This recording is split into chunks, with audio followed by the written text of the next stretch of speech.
இருக்கும் பொழுது நிறைய குருசாமிகள் கன்னி பூஜை கண்டிப்பா பண்ணணும், இவ்வளோ பேர் கூப்பிடணும், இவ்வளோ செலவு பண்ணணும், இதை பண்ணணும், அதை பண்ணணும்னு சொல்லுவாங்க, சொல்லியிருப்பாங்க. இதில் நிறைய பேருக்கு அனுபவம் இருக்கலாம். குருசாமி சொன்னது தப்பு இல்லை, கன்னி பூஜை பண்றது தப்பு இல்லை. ஆனா இந்த விரலுக்கேத்த வீக்கம் சொல்லுவாங்க, நமக்கு என்ன முடியுமோ அதை பண்ணலாம்.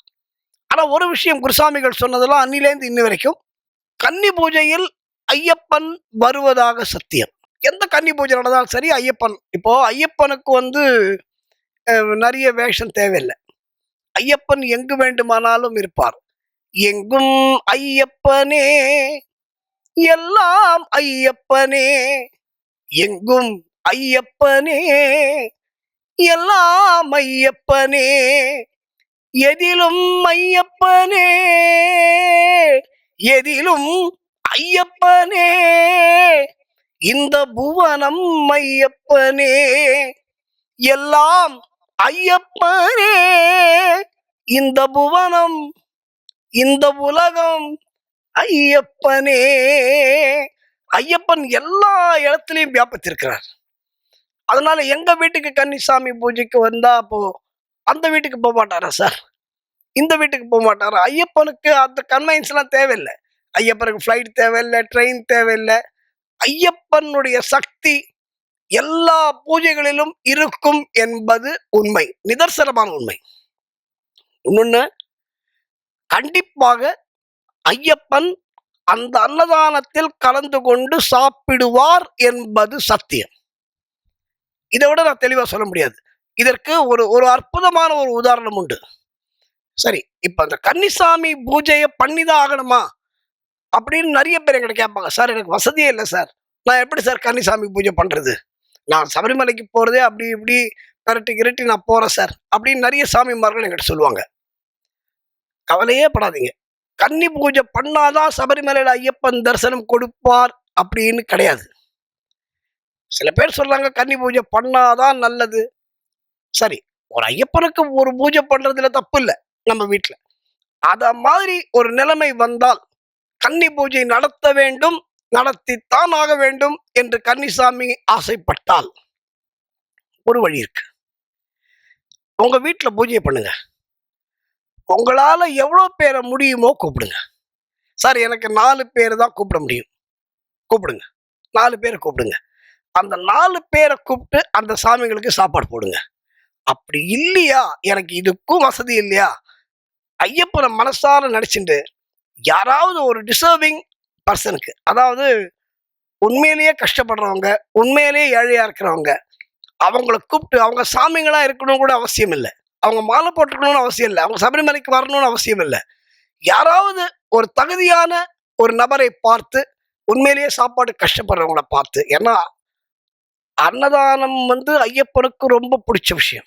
அன்னதான பிரபுவே சரணம் ஐயப்பா, ஆரியங்காவு ஐயனே சரணம் ஐயப்பா, அன்னதான பிரபுவே சரணம் ஐயப்பா, ஆரியங்காவு ஐயனே சரணம் ஐயப்பா, பொன்னடியை பணிந்து நின்றோம் சரணமே ஐயப்பா, கண்ணனின் மைந்தனே சரணம் ஐயப்பா, சரணம் ஐயப்பா, சுவாமி சரணம் ஐயப்பா, சரணம் ஐயப்பா, சுவாமி சரணம் ஐயப்பா.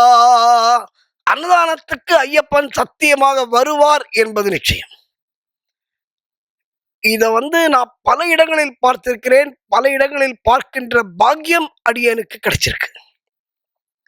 சபரிமலையில ஒரு வாட்டி பம்பையில அன்னதானம் பண்றாங்க, ஒரு பெரிய குரூப்.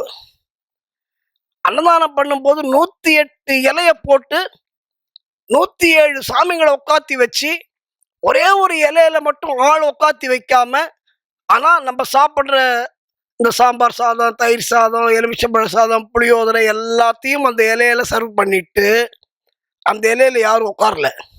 ஆனால் இந்த 107 பேர் சாப்பிட்டு முடிச்சு அந்த இலையை எடுக்க போகும் பொழுது 107 இலை காலியா இருக்குங்க. அந்த 108வது இலையில அந்த பரிமாறப்பட்ட ஐட்டங்கள்ல அந்த கைரேகை பதிந்திருக்கிறது. அந்த கையை போட்டு சாம்பார் சாதம் பிசைஞ்ச மாதிரி இருக்கு.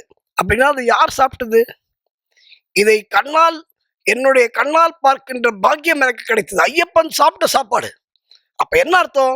கண்டிப்பாக எந்த வீட்டில் அன்னதானம் நடந்தாலும் ஐயப்பன் பூஜையில் கண்டிப்பாக ஐயப்பன் வந்து சாப்பிடுவார் என்பது நிச்சயம். அதனால நான் கன்னி பூஜை பண்ணல, அதனால எனக்கு ஐயப்பன் தரிசனம் கிடைக்காது, அதெல்லாம் யாரும் பயப்பட வேண்டாம். மாலை போட்ட பக்தர்கள் அத்தனை பேரையும் மலைக்கு அழைத்து சென்று நல்ல தரிசனம் கொடுத்து திருப்பி கொண்டு வந்து விட வேண்டியது ஐயப்பனுடைய பொறுப்பு. இதுக்கு முக்கியம் என்ன தெரியுமா? நம்மளுடைய சரணாகதி தான். நீ தைரியமா ஐயப்பட்ட எல்லா பாரத்தையும் போடுங்க.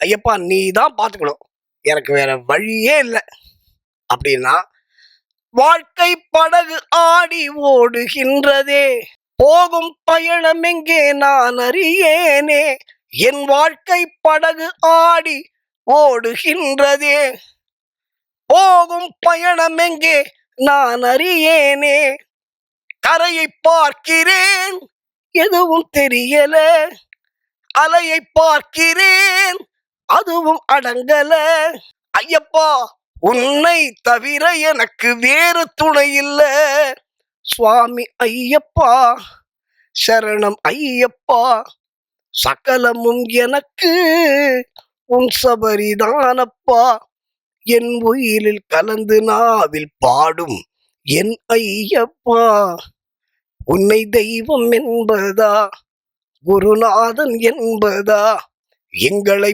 பார்த்து பார்த்து அம்மா மாதிரி பார்த்து பாறான், எங்களை பார்த்து பார்த்து வளர்ப்பதனால் அன்னை என்பதா. அன்பர்களே, நம்மளோட நம்ம அப்பாவா, நம்ம அண்ணாவா, நம்ம அம்மாவா, நம்ம தாத்தாவா, நம்ம நண்பனா, கூடவே ஐயப்பன் உங்கள் வாழ்வில் இருப்பார் என்பது நிச்சயம்.